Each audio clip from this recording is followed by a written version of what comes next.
자, 이어서 항공 라이다를 이용한 자료 취득에 대해 설명을 하기에 앞서서 좀 다양한 시청각 자료들을 좀 구해봤습니다. 정밀 도로 지도도 있고요. 디지털 항공사진 측량, 그다음에 이제 라이다 측량 이런 부분들에 대한 내용들을 좀 몇 가지를 여러분들 좀 도움이 될까 해서 다시 모았으니까요. 그거 조금 듣고 수업을 진행하도록 하겠습니다. 지금 보시는 화면, 하늘에서 촬영한 서울의 모습처럼 보이실 겁니다. 그런데 사실은 항공 사진들을 모아서 이렇게 3D로 만든 지도입니다. 서울시 전체를 이런 디지털 지도로 만들어서 다음 달에 공개하는데 이호진 기자가 먼저 살펴봤습니다.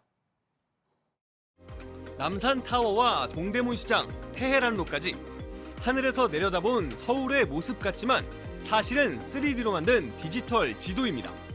각기 다른 곳에서 찍은 항공사진 2만 5천여 장을 인공지능 기술로 합성했습니다. 실제 항공 촬영한 영상과 비교해봤습니다. 605제곱킬로미터에 달하는 서울시 전체 지역과 그 안에 있는 건물 60만 동을 모두 이런 식으로 볼 수 있습니다. 이 디지털 지도를 바탕으로 자율주행차와 배달 로봇이 사고 없이 다닐 수 있습니다. 서울시와 네이버랩스가 28억 원을 들여 만들었는데 이미 서울시 도시계획심의에 활용하고 있습니다. 3D 지도를 통해 건물들의 일조권과 조망권 확인이 가능합니다. 관공서 내부나 땅속에 매설된 가스관, 하수관도 지도에서 확인할 수 있습니다. 이 건물하고 이웃 건물하고의 관계가, 그래서 이게 건물의 층수까지도 제한할 수 있다라는 것까지도 여기서 분석을 하게끔. 미세먼지를 줄이기 위한 도시 바람길 시뮬레이션에도 활용할 수 있습니다. 서울시는 다음 달 이 지도를 일반에 공개합니다. 내비게이션 기능 등도 추가해 시민들도 쉽게 쓸 수 있게 할 계획입니다. JTBC 이호진입니다.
지구 궤도상에는 5,000개가 넘는 인공위성이 지구를 돌고 있습니다.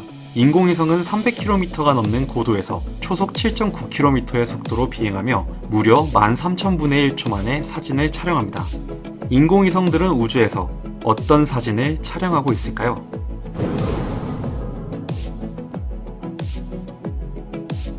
(2차) 세계대전 이후 미국과 소련의 냉전시대, 미국의 U-2 정찰기가 소련에 의해 추락하는 사건이 벌어진 이후 미국은 천문학적인 비용을 인공위성 고해상도 카메라 개발에 투자합니다. 고해상도 카메라를 탑재한 미국 정찰 위성의 핵심 자산은 키홀 위성입니다. 키홀의 정확한 정보는 공개되지 않아 뉴욕타임즈를 볼 수 있다, 사람의 표정을 구분할 수 있다 등 추측이 난무하는 상황이죠. 사람들이 추측하는 키홀 위성의 해상도는 약 10에서 15cm급으로 고도 300km 이상의 지구 궤도에서 지상에 위치한 가로 세로 10cm 크기의 물체를 구분할 수 있습니다. 신문의 한 글자 크기는 가로 세로 약 0.5cm로 소문처럼 신문에 적힌 글자는 볼 수 없겠지만 지상을 속속들이 볼 수 있는 수준이죠. 키홀의 개발 비용 또한 천문학적인 수준으로 키홀 11 위성의 경우 니미츠급 항공모함 건조 비용에 육박하는 6조 원의 예산이 투입된 걸로 알려지고 있습니다. 미국 이외에도 세계 각국은 고해상도 이미지를 획득하기 위한 경쟁이 치열한데요. 일본도 약 10조 원을 투자하는 등 경쟁은 나날이 치열해지고 있습니다.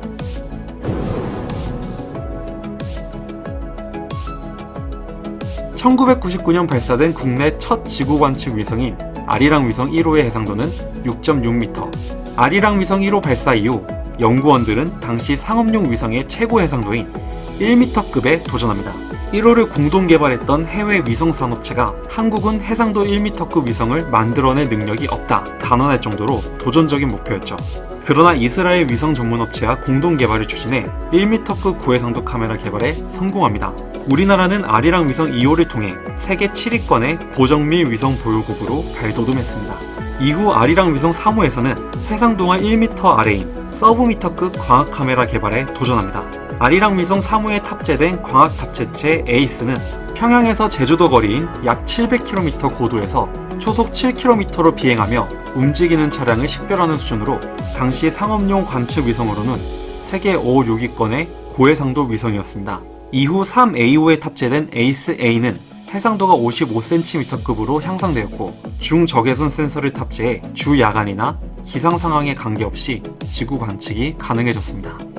짧은 기간 동안 6.6m 해상도에서 55cm급으로 해상도 향상을 이뤄낸 항우연은 내년 발사를 목표로 30cm급 아리랑 위성 7호를 개발 중에 있습니다. 현재 30cm급 초고해상도 카메라 보유 국가는 미국, 유럽, 일본 등에 불과합니다. 7호가 개발되면 3A호에 비해 차량 종류 식별이 가능해지는 등 판독 능력이 3.4배 향상되게 됩니다. 한편 고해상도 카메라 개발과 함께 작지만 뛰어난 성능을 가진 광학 카메라도 개발하고 있습니다.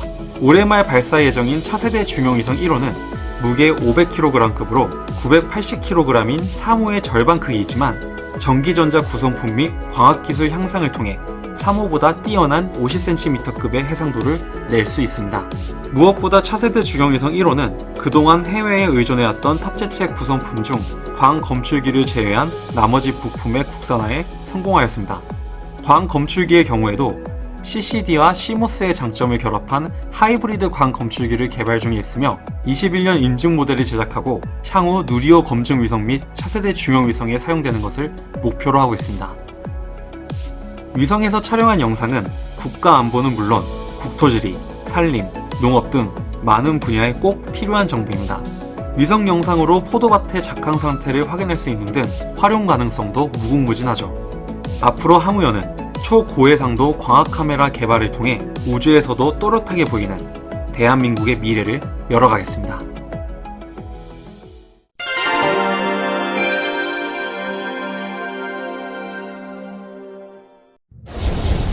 잊을만 하면 발생하는 자율주행차 사고 소식. 자율주행차의 센서가 날씨나 환경의 영향을 받아 주변 인식이 어려울 때가 있기 때문인데요. 그렇다면 안전한 자율주행은 우리에게 불가능한 일일까요?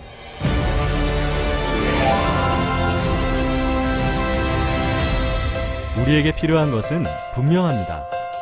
차량 센서가 주변 인식을 못하더라도 자율주행차가 현재 달리고 있는 도로 환경을 정확히 파악할 수 있게 하는 것. 이를 위해 우리는 현실의 도로를 그대로 지도에 옮겼습니다.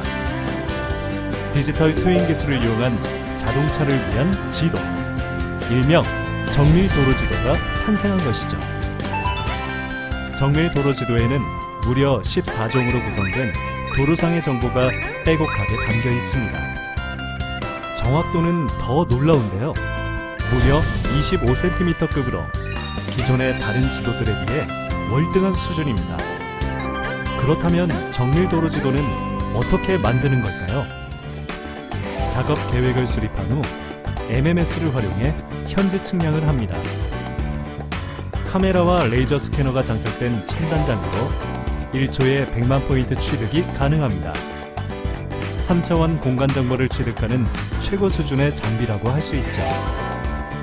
그런 다음 기준점 측량을 하는데 이는 GNSS 수신 환경이 좋지 않은 구간의 정확도를 향상시키고 표준 자료의 절대 정확도를 검사하기 위한 절차입니다.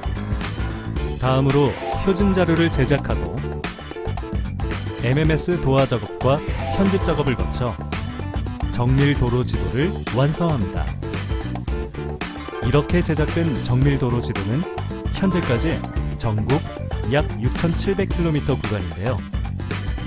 자율주행 특화 구간 제작을 통해 시범 운행을 하는 중이고 서울과 제주의 CITS 구간은 물론 고속도로 전 구간도 제작이 끝난 상태입니다. 앞으로의 목표는 이렇습니다.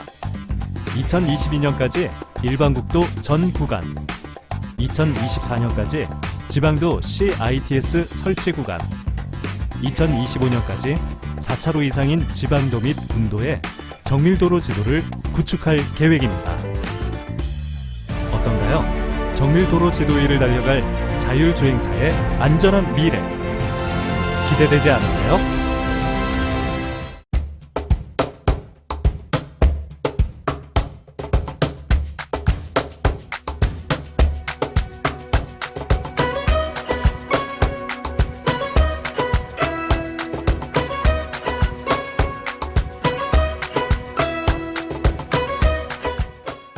자율주행의 기본이 되는 정밀 도로지도. 우리의 하루는 어떻게 달라질까요?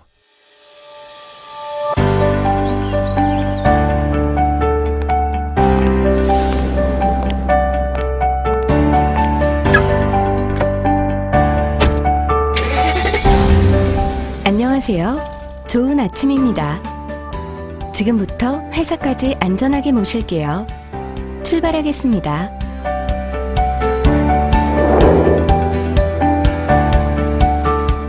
횡단보도 신호가 보행자 신호로 바뀌어서 잠시 정차하겠습니다. 정밀 도로지도는 도로에 표시된 횡단보도와 신호체계를 인식합니다. 덕분에 신호체계에 딱 맞는 운행이 가능합니다. 어린이 보호구역을 지나고 있어요. 30km 이하로 서행할게요. 정밀 도로지도가 인식하는 건 차선뿐만이 아닙니다.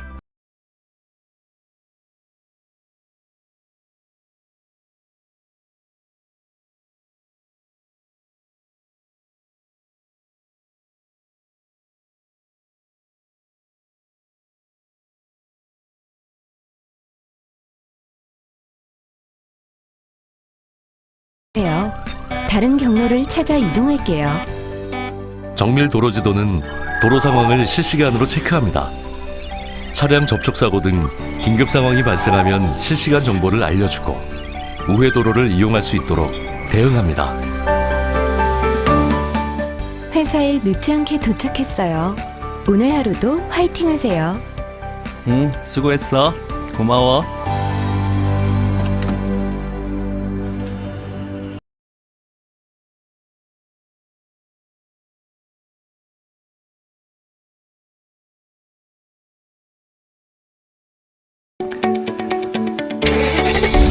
미팅 장소로 안전하게 출발할게요.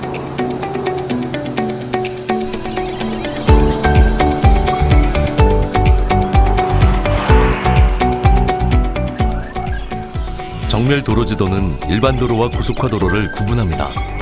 도로 상황에 맞는 안전한 운행이 가능해집니다. 고속도로에 진입합니다.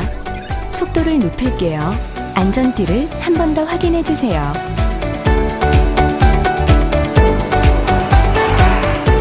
전방에 청계산 3터널입니다. 안전운전을 위해 라이트를 켤게요. 정밀 도로지도는 터널을 스스로 인식합니다. 어두운 터널에서도 차선을 유지하며 안전하게 운행할 수 있습니다. 경고! 이동 경로 전방에 낙석 발생. 길이 막혔어요. 낙석이라고? 어이, 큰일이네. 내가 지나갈 때 저랬으면. 어휴. 우회도로 검색 중입니다. 이 길로 가면 제 시간에 도착할 수 있을 것 같아요. 정밀 도로지도는 재난시 안전운전에도 활용됩니다. 사용자의 이동 경로에 발생한 낙석 정보를 미리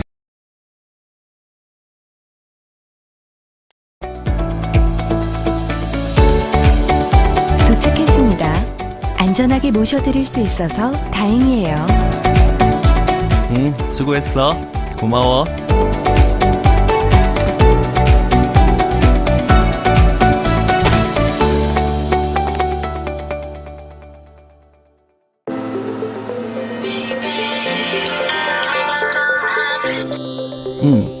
무슨 일이야? 자기야, 준이 열이 떨어지질 않아. 병원에 가봐야 할 것 같아. 어?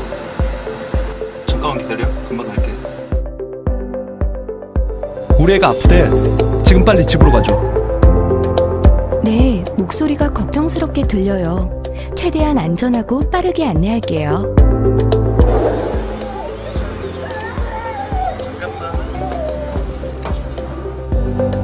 가까운 병원부터 검색하겠습니다.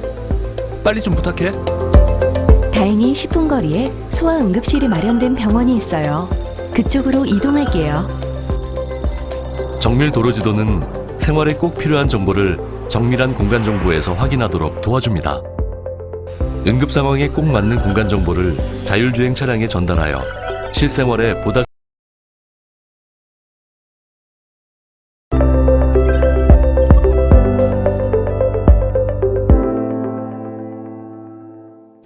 이제 괜찮아? 자, 그럼 집으로 가볼까? 문제가 해결돼서 다행이에요. 안전하게 집으로 모실게요. 마음 푹 놓으시고요.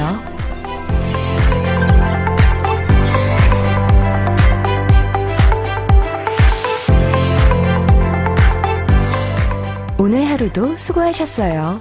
푹 쉬시고 내일 봬요.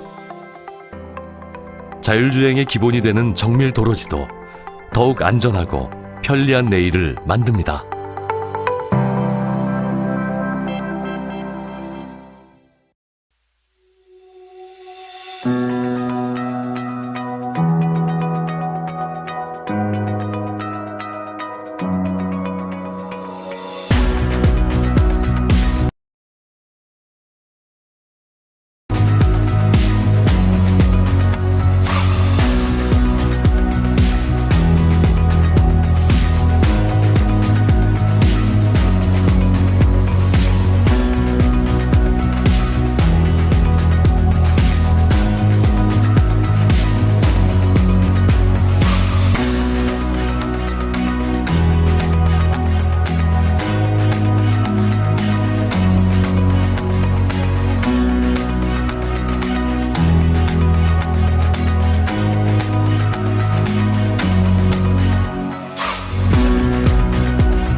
HD맵, 3D 맵이라고도 하는 고정밀 지도는 자율주행 자동차에 요구되는 3차원 지도입니다. 사람이 운전을 하는 것이 아닌 차량 스스로 도로 상황을 판단해 주행하는 자율주행 자동차에게 있어 고정밀 지도는 차량의 눈이자 안전의 키라고 할 수 있죠. 실제 도로 환경과 가까운 규모로 제작되는 HD맵은 오차 수준을 10cm 이하로 낮출 수 있기 때문에 세밀한 위치 정보를 얻을 수 있는데요. 현실의 세계를 가상의 세계로 구현하는 건 하드웨어와 소프트웨어 기술뿐만 아니라 도로 설계와 자율주행 자동차의 구동 원리까지 융합적인 기술이 필요합니다. 단순히 지도 제작의 영역을 넘어 미래 교통 시스템의 기반을 만드는 고정밀 지도 제작. 이러한 일은 앞으로 필수적으로 확장될 직업 분야라고 할 수 있죠.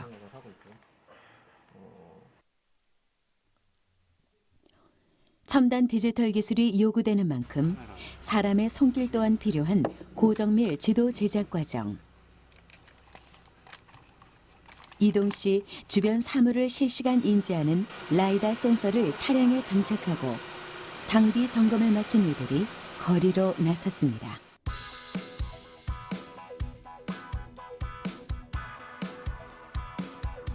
도로를 주행하며 직접 데이터를 수집하려는 건데요. 360도로 빛을 쏘아 빛이 반사돼 돌아오는 시간을 계산해 사물의 거리, 방향, 속도 등을 탐지하는 라이다 센서와 카메라 등 HD맵 제작에 있어 실제 공간 정보를 수집하는 일은 번거롭지만 매우 중요한 작업입니다. 팀장님, 저희 터널 쪽 데이터가 좀 필요한데 그 터널 스캔 한번 해도 될까요? 네, 알겠습니다. 정확하고 정밀한 지도를 만들기 위해선 도로 구간별로 주행하며 해당 데이터를 합산해야 하는데요. 이렇게 정보를 수집하는 횟수가 많아질수록 지도의 질이 높아집니다. 실제 도로 환경과 가상의 지도가 동일할수록 자율주행의 안전도가 높아진다는 것을 알기에 고정밀 지도를 만드는 이들은 오늘도 이렇게 도로를 달립니다.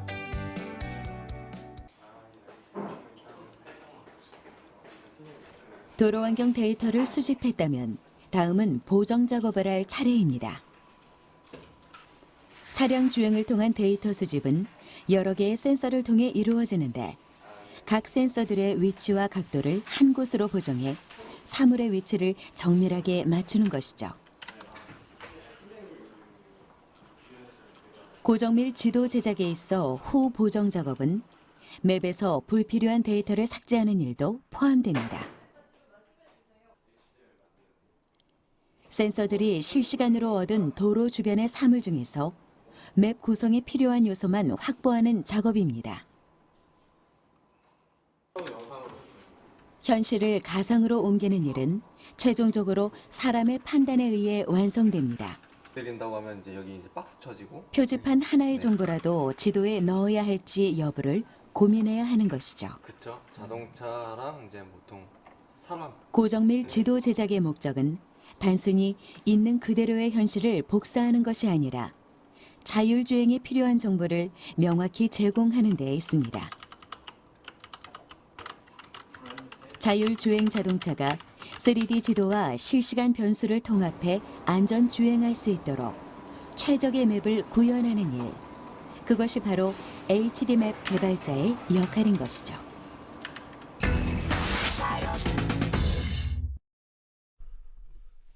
자, 앞서 여러 자료들, 동영 자료들 많이 있었는데요.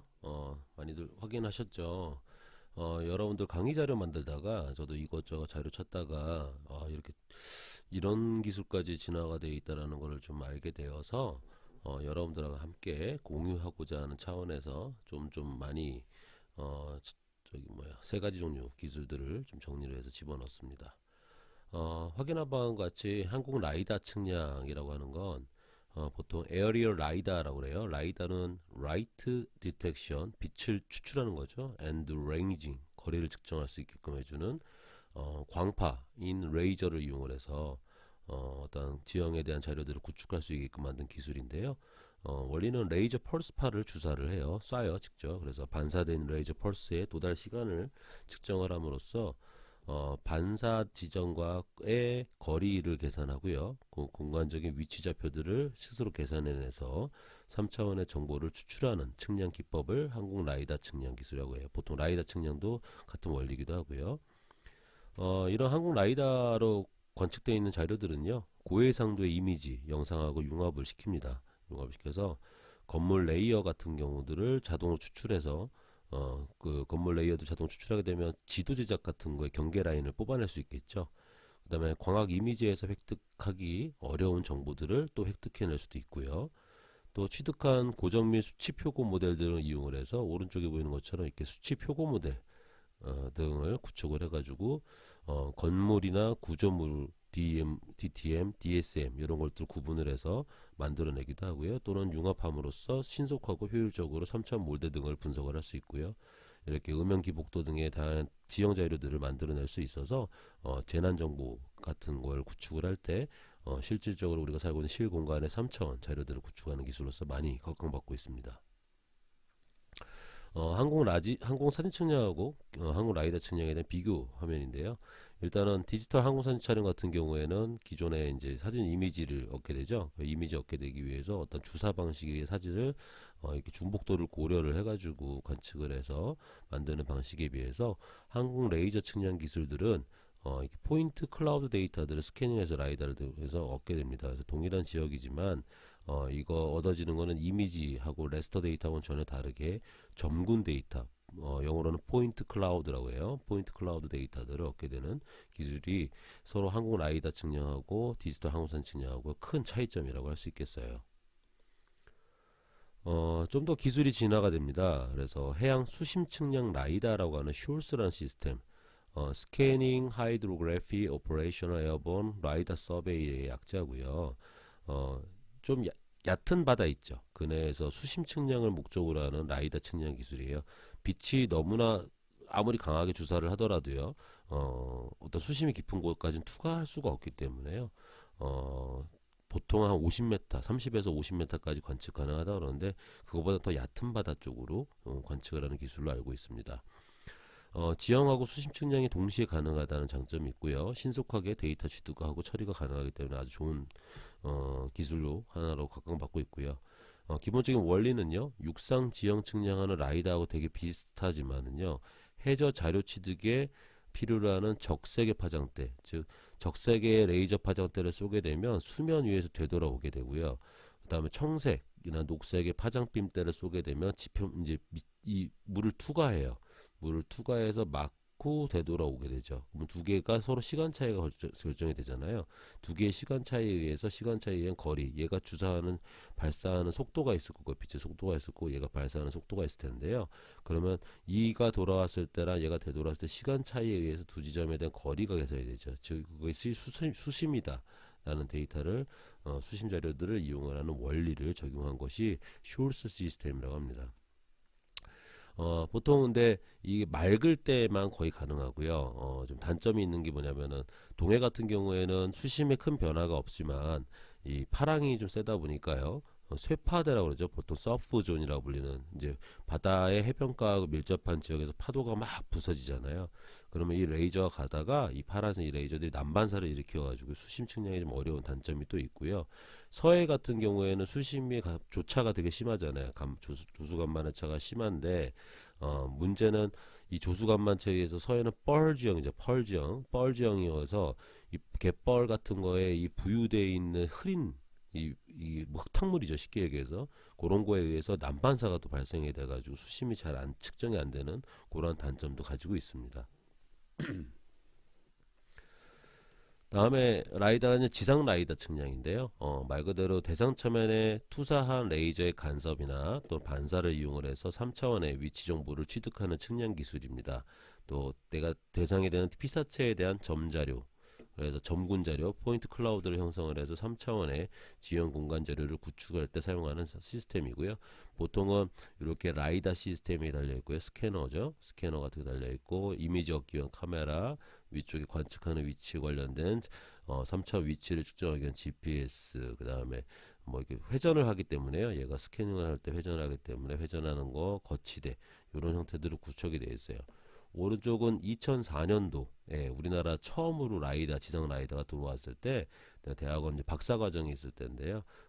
이걸 처음 들여온 업체에 한 6개월 정도 빌려가지고 저희가 실험 데이터들을 관측했던 전경이에요.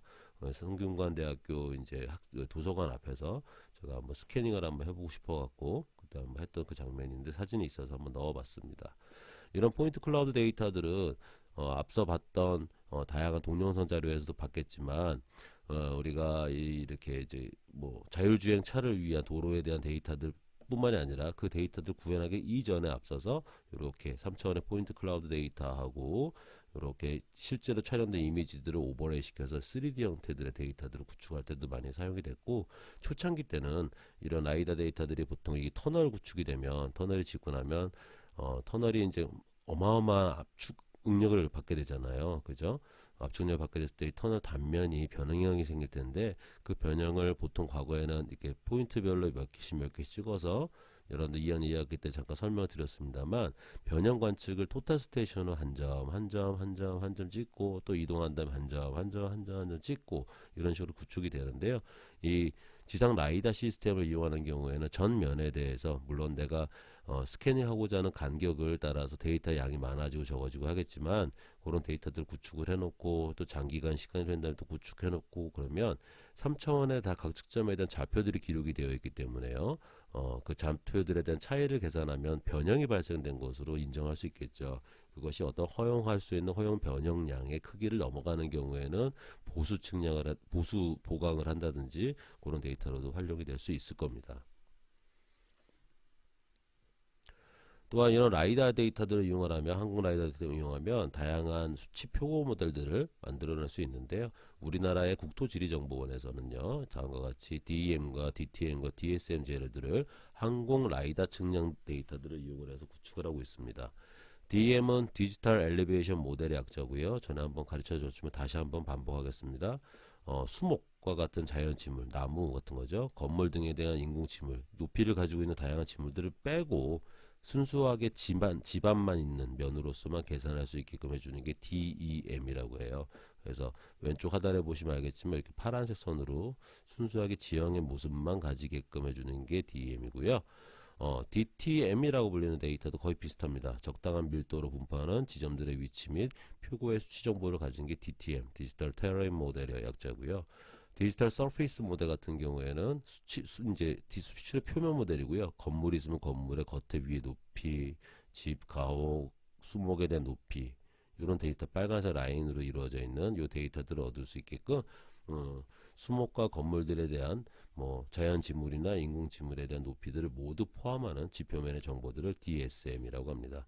이런 DEM, DTM, DSM의 데이터들을 이용을 하게 되면 건축물 인허가 관련된 도시계획, 또 아까 보셨던 것처럼 정밀 도로 정보를 구축하기 위한 자율주행차에 대한 공간정보 자료, CCTV 관제를 위한 안전 분야, 또 건축과 건축위원회에 대한 정책 수립을 위한 행정 업무 지원, 시설물 관리 등을 위한 건설, 또 수자원 계획을 수립하기 위한 수자원 분야, 또 3차원 비행이나 시뮬레이터를 위한 항공 분야, 태양광 발전 요즘 많이 하고 있죠. 태양광 발전에 의한 입지 분석을 하기 위한 에너지 분야, 또 노선 계획을 수립하기 위한 도로 분야, 또 모의 관제 시스템이나 개발 훈련 시뮬레이션, 또 방제가 발생돼서 재난이 발생돼서 피해 이력이 얼마나 되는지 등을 파악하기 위한 방제, 또 소음 분석이나 기후 변화 등에 대응하기 위한 환경 분야, 재해 재난 보도 및 취재 뉴스 정보들을 제공하기 위한 보도 분야, 또 일조권, 조망권, 사람이 가질 수 있는 우리 일반적인 기본권으로 좀 정립되어 있죠. 부동산 분야, 비행 경로 및 배달 위치를 확인 위한